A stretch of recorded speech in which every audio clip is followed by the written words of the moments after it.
새벽도에 JTBC 뉴스룸 토론에 나가셔서 또 이제 주목을 끄셨는데 뭐 네네. 이건 다 알 테니까 여기서 뭐 굳이 설명 안 드리겠고 네네. 끝난 다음에 어떻게 전원책 변호사하고 다시 뭐 대화 나눠 보셨어요? 아니요, 뭐 그 전에 여러 차례 저는 뭐 전원책 변호사가 진행하는 프로그램에 출연한 일도 있고, 예. 그 뭐 유튜브 영상으로 많이 돌아다니고 있기도 하죠. 네.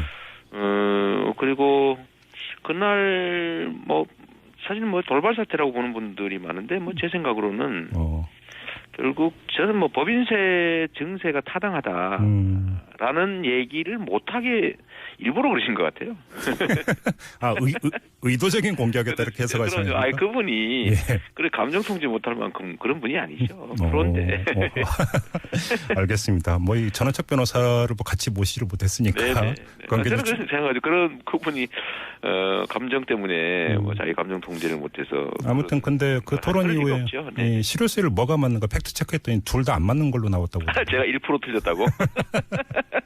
제가 12% 12.1인데. 네. 그 제가 착각을 해가 11%로 알았는 거. 아, 그랬습니까? 근데 뭐 중요한 거는 네.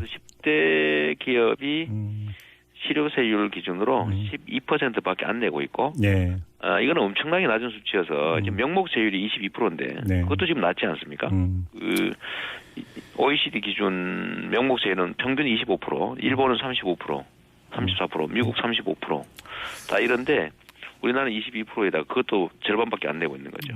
그건 뉴스룸 토론에서 많이 말씀하셨으니까 네. 뭐 굳이 여쭙지 않겠습니다. 네. 그래서 이게 지금 돈이 너무 재벌 기업들, 대기업들 사내부고로 쌓여 있으니까 예. 순환이 안 되잖아요.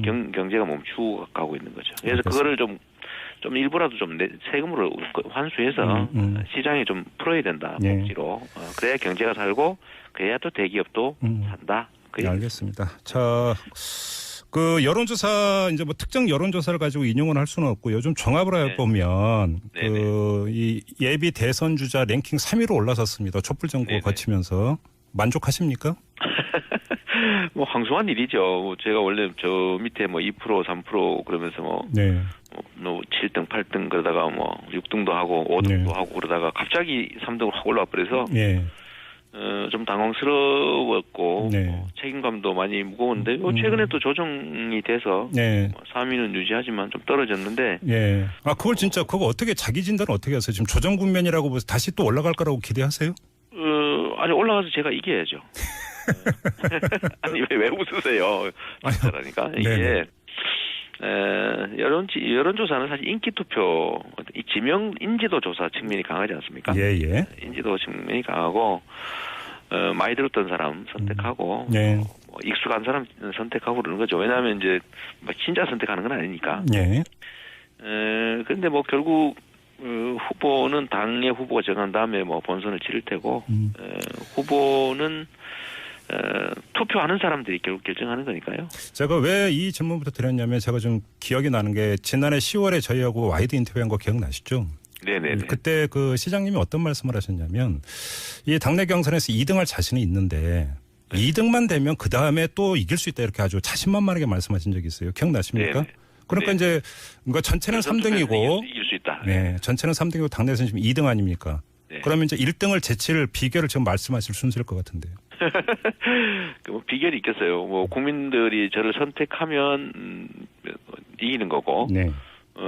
저보다 예를 들면 지금 현재로는 문 대표를 선택하면 이제 지는 건데 아직 그 예비 그러니까 1차전도 끝나지 않았고 그냥 뭐 여론조사 순위가 지금 정해져 1, 2, 3, 4 이렇게 정해져 있다는 건데 결국 그때 국민들이 적극적인 국민들이 현장에서 얼마나 많이 투표하느냐 경선에 얼마나 많이 참여하느냐로 결판이 날 텐데요.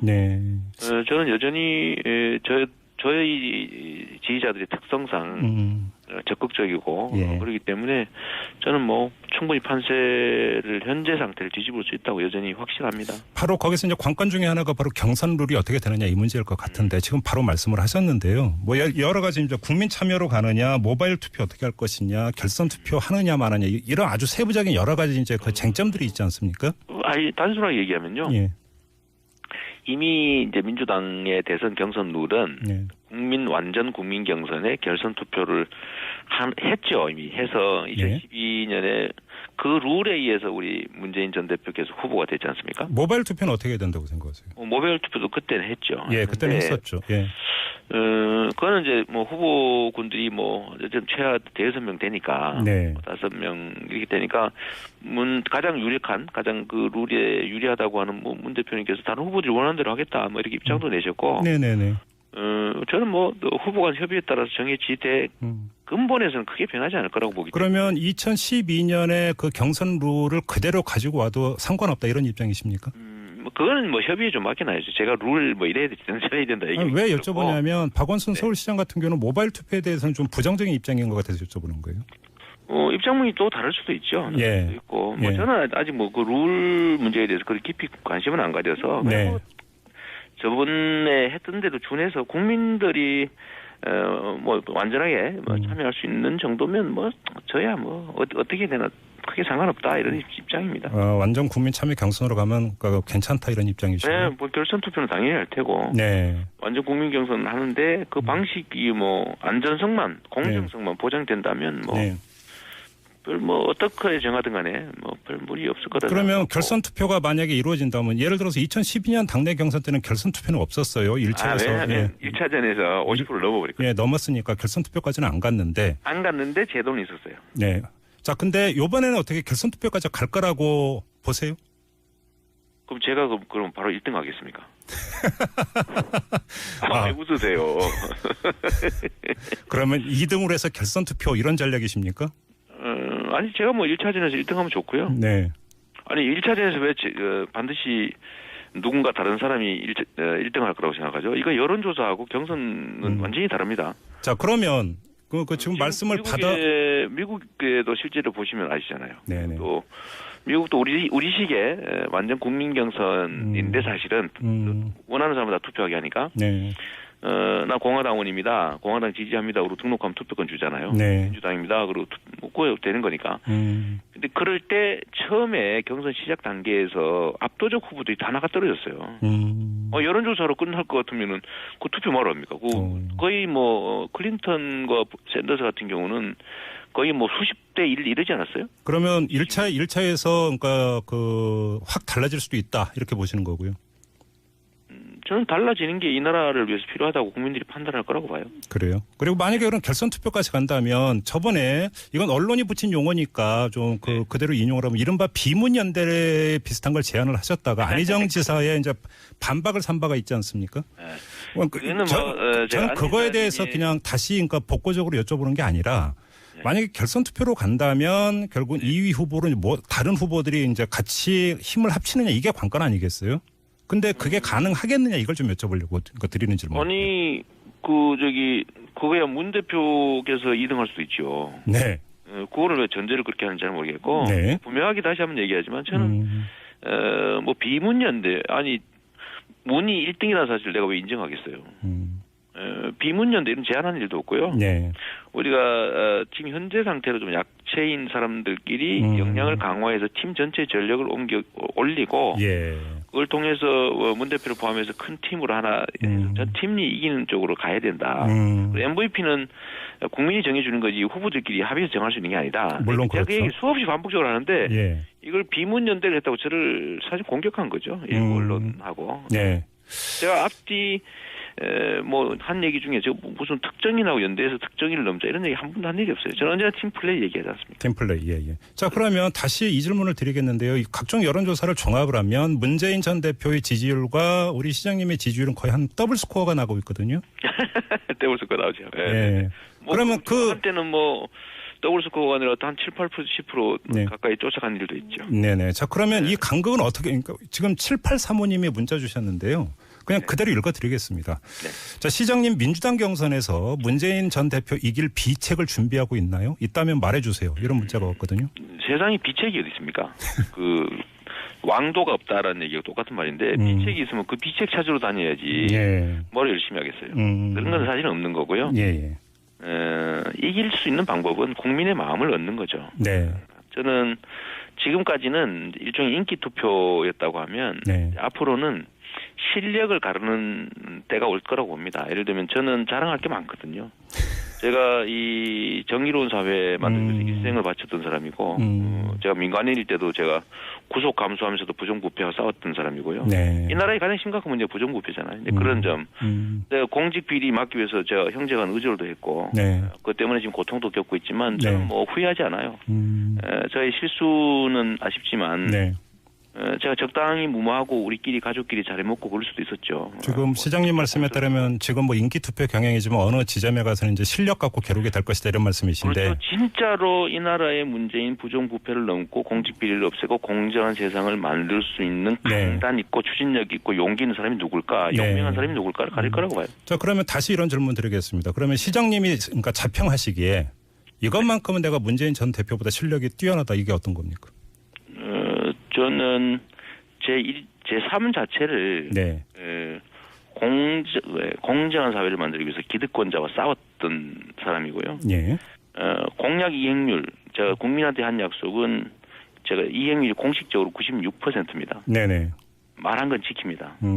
그리고 이런 부정한 세상을 바꾸기 위해서 내 삶 전체를 던졌던 증거들이 쭉 남아있죠. 예. 미래에 관한 얘기는 누구나 좋게 할 수 있지 않습니까? 예, 예. 내가 이거 해주겠다.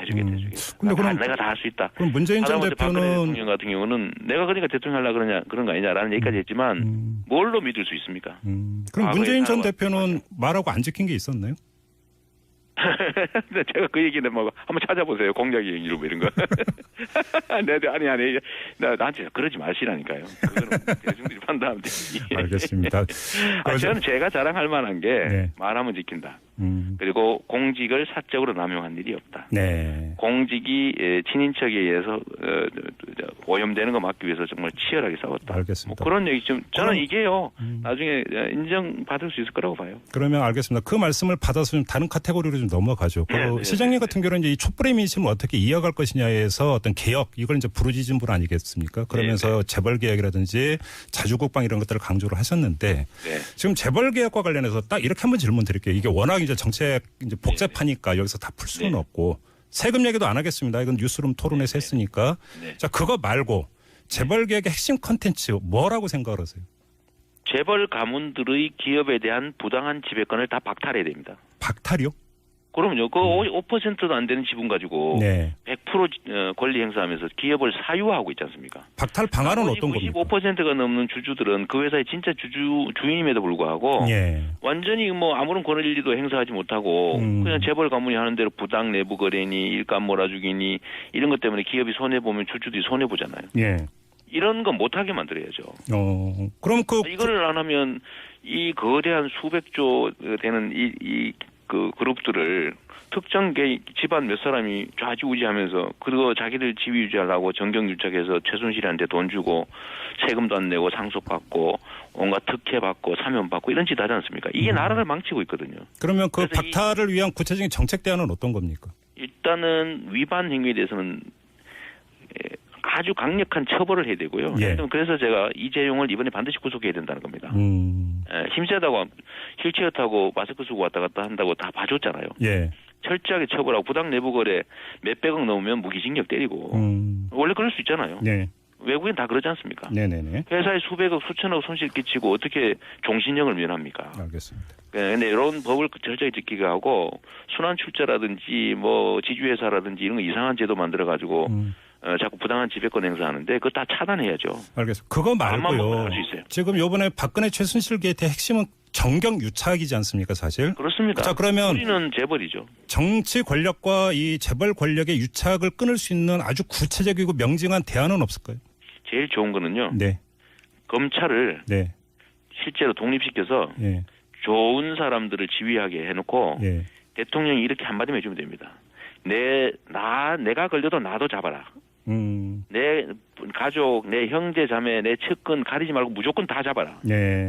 법대로 해라. 그러면 그게 공수처입니까? 뭐 공수처일 수도 있고 검찰총장일 수도 있고 부패한 검사들 좀 빼고 정말 그 의지 높은 저는 뭐 윤석열 같은 사람 시키면 좋지 않나 생각하는데요.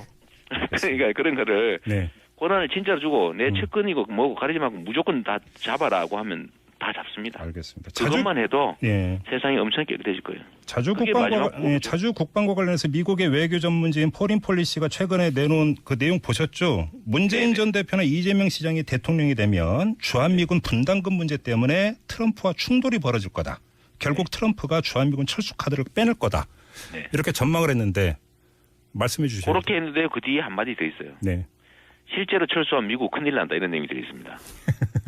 그 뒷부분을 철수 못할 거다. 철수하면 미국이 훨씬 큰 손해가 된다. 문제가 된다. 예. 왜냐하면 이 미군이 한국만을 위해서 와 있는 게 아니지 않습니까? 누구나 뭐 다 하는 것처럼. 또 미군의 세계 전략에 필요해서 와 있는 거죠. 네. 우리는 주둔지를 제공하고 있는 거고요. 그러면 만약에 그러니까 이게 합리적으로 예. 비용도 합리적으로 분담을 해야죠. 미군이 자기들을 위해서 와 있는 측면이 있으니까 그 문제는 본인들이 가봐하고 네. 우리가 이익 보는 측면이 있지 않습니까? 네. 그만큼 우리가 부담하고 이렇게 해야 공정한 거지. 네. 마치 100% 한국 때문에 와 있는 것처럼 그렇게. 그러면 지금의 지금의 분담금 수준이 거의 1조 가까이 되지 않습니까? 그럼 적정선이다 아니면 조금 더 내야 된다 어떻게 보세요? 저는 깎아야 된다고 생각한다. 오히려 깎아야 된다? 왜냐하면 예. 이게 지금 독일은 미군 주둔의 18% 정도 부담하고 있고요. 예. 일본은 50% 정도, 우리는 77%라는 건데 물론 계산 방식에 따라 좀 다르긴 합니다만 네. 상대적으로 우리가 많이 내고 있는 건 분명해요. 그런데 왜 우리 보고 또 2배를 더 내라, 더블로 내라 이렇게 얘기합니까?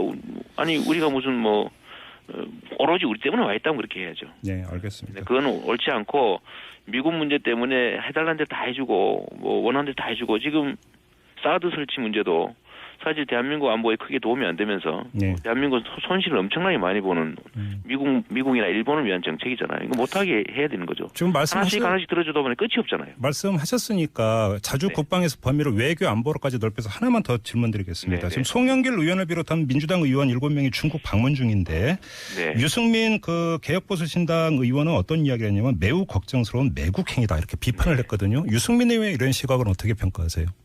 제 생각에는요.